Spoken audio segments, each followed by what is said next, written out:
சிவபெருமானாலேயே பெயர் சூட்டப்பட்டு கொல்லிமலையில் நெடுந்தவம் இருந்த சித்தர் மச்சேந்திரர் ஒரு நாள் அங்கிருந்து புறப்பட்டு பொதிய மலை செல்லும் விருப்பத்துடன் தென் திசை நோக்கி பயணித்தார்.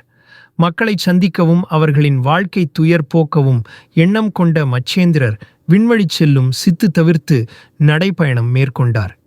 வழிநடையில் சம்பல்பட்டி என்ற சிற்றூரில் அவருக்கு தாகம் எடுத்தது. அங்கிருந்து ஓர் இல்லத்தில் சென்று குரல் கொடுத்து நின்றார். அந்த இல்லத்தலைவன் சிவராம தீட்சிதர் அப்போது வீட்டில் இல்லை. அவரது மனைவி மட்டுமே இருந்தார். வந்திருப்பவர் எவர் என அறிய முடியவில்லை. எனினும் அவர் ஒரு சிவனடியார் என்பது தெரிந்து நீர் மட்டுமே கேட்டு அவரை வீட்டுக்குள் அழைத்து அன்பொழுக இலை போட்டு பசியும் தாகமும் தீர்த்து பணிந்து வணங்கினார்.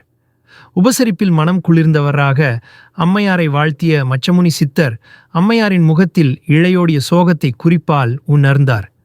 உன் வாழ்வில் ஏதோ ஒரு பெரும் குறை, அது என்ன தாயே என்று வினவினார். தயங்கியபடி அவரும் தன் வாழ்வில் எல்லா வளநலமும் இருந்தும் தனக்கு குழந்தை பாக்கியமில்லை என்பதை மிகவும் வருத்தத்துடன் கூறினார். தன் இடையில் இருந்த திருநீற்றை எடுத்த மச்சேந்திரர் அதை ஒரு பச்சிலையில் வைத்து வழங்கி, அம்மையே, உன் கணவனுடன் நீராடி சிவத்தியானம் செய்து இந்த கவச திருநீற்றினை இருவரும் அணிந்து வணங்குங்கள். எஞ்சியதை தூய நீரில் இட்டு பருகுங்கள். உங்கள் நெடுநாள் குறை விரைவில் நீங்கும். பரமஞானி ஒருவன் உங்களுக்கு மகவாக வந்துதிப்பான் என ஆசீர்வதித்துவிட்டு பொதிகை மலை நோக்கி தன் பயணத்தை தொடர்ந்தார்.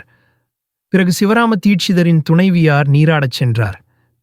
நீராடுவதற்கு உடன் வந்த பெண்களிடம் சிவனடியார் கொடுத்த கவச திருநீறு பற்றிய விஷயத்தை கூறினார். அதை கேட்ட அந்த பெண்கள், கண்டவன் தரும் திருநீற்றை அணியாதே, அவன் பெண்களை வசியம் செய்யும் மந்திரக்கயவனாக இருக்கலாம் என எச்சரிக்கின்றனர். பயந்து போன அம்மையார் அடுப்பு நெருப்பில் மச்சேந்திரர் கொடுத்த திருநீற்றை போட்டுவிட்டார். 10 ஆண்டுகள் உருண்டோடின. பொதியமலை சென்று யோகம் புரிந்து பல சித்திகள் பெற்ற மச்சேந்திரர் மீண்டும் சம்பல்பட்டி வழியாகவே கொல்லிமலை நோக்கி பயணம் செய்கிறார். அப்போது சிவராம தீட்சிதரின் வீட்டில் உணவு உண்டது நினைவுக்கு வருகிறது. அவரின் இல்லம் செல்கிறார். வாயிலில் நின்றிருந்த தீட்சிதரின் மனைவிக்கு அவரை அடையாளம் தெரியவில்லை. மச்சேந்திரர், அம்மா, என் அருளால் உனக்கு வாய்த்த உன் மகன் நலமாக இருக்கிறானா எனக் கேட்கிறார்.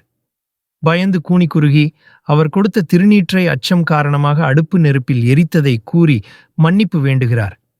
அவரின் அறியாமை கலந்த அச்சத்தை உணர்ந்த மச்சேந்திரர் தன் சினம் மறைத்து அடுப்புச் சாம்பலை கொட்டும் இடத்துக்கு தன்னை அழைத்துச் செல்லும்படி கட்டளையிடுகிறார். அம்மையார் கொல்லை பக்கம் உள்ள குப்பை மேட்டுக்கு மச்சேந்திரரை அழைத்துச் செல்கிறாள். அதற்குள் அங்கு தெரு ஜனங்கள் கூடிவிடுகின்றனர். மச்சேந்திரர் குப்பை மேட்டை நோக்கி கண்மூடி தியானித்த பின், கோரக்கா, வெளியில் வா என்கிறார். இதோ வருகிறேன் குருநாதரே என்ற குரலுடன் 10 வயது தோற்றத்தில் பாலகன் ஒருவன் முகப்பொலிவுடன் விபூதி மணக்க வெளியே வருகிறான். அம்மையார் ஆனந்த கண்ணீர் உகுக்கிறார். கூடியிருந்தோர் வியந்து மச்சேந்திரனின் காலில் விழுந்து வணங்குகின்றனர். உன் தாயை வணங்கு கோரக்கா, சிவனருளால் என்னிடம் சித்துகள் பயின்று உன் பெற்றோர் வியக்கும் சித்தனாக நீ நீண்டகாலம் சிவத்தொண்டு புரிவாய் என ஆசீர்வதிக்கிறார். குருவை வணங்கிய பின் தாயை வணங்கி எழுகிறான் சிறுவன் கோரக்கர். அந்த குழந்தைதான் கோரக்கர். இந்த கோரக்கரால் உருவானதுதான் கோரக்கர் மூலிகை. இதன் மகிமையை அருளை கலம்பகம் எனும் பழைமையான தமிழ் நூல் கூறுகிறது. சந்திரனும் சூரியனும் என்னுள்ளே வைத்து போற்றியே ஞானம் தெளிந்தேன். வாயாகத்தார் வளமாக்கச் சந்திரனின் சூரியனின் சூட்சுமத்தை உனக்கு போதிக்கிறேன். உலக வாழ்விற்கு வழியம் உனக்குள்ளே வைத்திருக்கிறான் இறைவன். இந்த சொல்லை என்னுள் இருக்கும் அண்டத்திலிருந்து உனக்கு போதிக்கிறேன். இதற்கான வரம் உனக்கு தெளிவாக கிடைக்க வேண்டும் என்றால் அனுதினமும் அதிகாலையில் சுய விசாரணை செய்து கொள். இதுவே கோரக்க சித்தரின் வாக்கு.